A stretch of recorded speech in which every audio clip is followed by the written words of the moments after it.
ಎಲ್ರಿಗೂ ನಮಸ್ಕಾರ. ಈ ವಿಡಿಯೋದಲ್ಲಿ ನಾನು ಶ್ರೀ ರಾಮನವಮಿಯ ಮಹತ್ವವನ್ನು ಈ ವಿಡಿಯೋದಲ್ಲಿ ಹಂಚ್ಕೊಳ್ತೇನೆ. ರಾಮನವಮಿಯನ್ನು ನಾವು ಯಾಕೆ ಆಚರಿಸ್ತೀವಿ ಗೊತ್ತಾ? ಈ ದಿನ ಒಂದು ಮಹಾನ್ ರಾಜರ ಜನನ ಆಗತ್ತೆ. ಆ ರಾಜ ಯಾರೂ ಅಲ್ಲ, ನಮ್ಮ ಶ್ರೀರಾಮ. ಇವತ್ತು ನಾನು ನಿಮಗೆ ರಾಮನವಮಿ ಹಿಂದೆ ಇರುವ ಸುಂದರ ಕಥೆಯನ್ನು ಹೇಳ್ತೇನೆ. ಒಂದಾನೊಂದು ಕಾಲದಲ್ಲಿ ಅಯೋಧ್ಯೆ ಅನ್ನೋ ರಾಜ್ಯದಲ್ಲಿ ದಶರಥ ಮಹಾರಾಜ ಅನ್ನೋ ಒಬ್ಬ ಒಳ್ಳೆಯ ರಾಜ ಇರ್ತಾರೆ. ಅವರಿಗೆ ಎಲ್ಲನೂ ಇರುತ್ತೆ: ಹಣ, ಸಂಪತ್ತು, ಗೌರವ, ಸಾಮ್ರಾಜ್ಯ, ಜನರ ಪ್ರೀತಿ.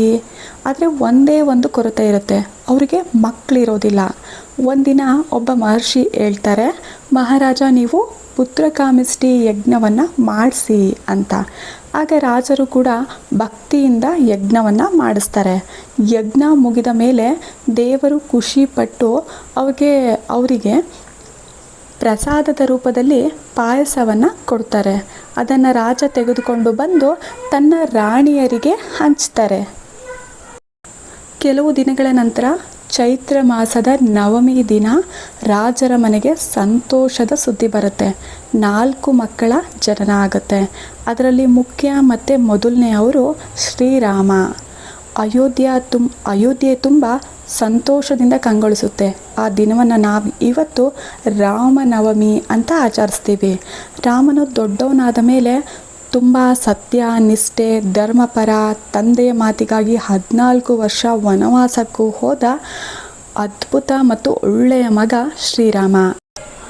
ಮುಂದೆ ವನವಾಸದಲ್ಲಿ ರಾವಣನು ಸೀತೆಯನ್ನು ಕೊಂಡೊಯ್ದ.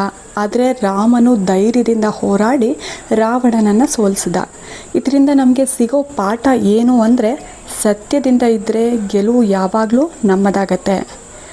ರಾಮನವಮಿ ನಮಗೆ ಏನು ಹೇಳುತ್ತೆ ಅಂದರೆ, ಯಾವಾಗಲೂ ಸತ್ಯವಾಗಿ ಬದುಕಬೇಕು, ದೊಡ್ಡವರ ಮಾತನ್ನು ಕೇಳಿ ಬದುಕಬೇಕು, ಎಂಥ ಕಷ್ಟದ ಸಂದರ್ಭದಲ್ಲೂ ಕೂಡ ಧೈರ್ಯದಿಂದ ಇರಬೇಕು ಅನ್ನೋದನ್ನು ಹೇಳುತ್ತೆ.